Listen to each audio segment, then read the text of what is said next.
एक समय की बात है, एक छोटे से गांव में एक आदर्श गुरुकुल था। वहाँ के शिक्षक न केवल विद्या देने के लिए जाने जाते थे, बल्कि वे अपने छात्रों को नैतिकता और समय के महत्व की भी शिक्षा देते थे। गुरुकुल में एक छात्र अर्जुन नाम का था। वह जिज्ञासु और उत्साही बच्चा था, जो हमेशा कुछ नया सीखने के लिए तैयार रहता था। एक दिन समय के महत्व पर एक विशेष पाठ के दौरान अर्जुन ने अपने गुरु से पूछा, गुरुजी, मुझे कभी समय का महत्व समझ में नहीं आया।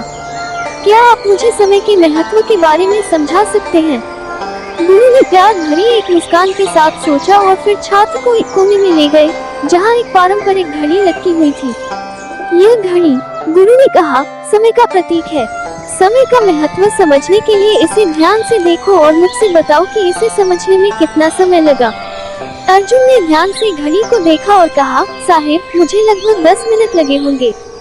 गुरु ने हंसते हुए कहा, अच्छा, अब इसे वापस मुझे ले जाओ, लेकिन इस बार बिना किसी आधार के देखो।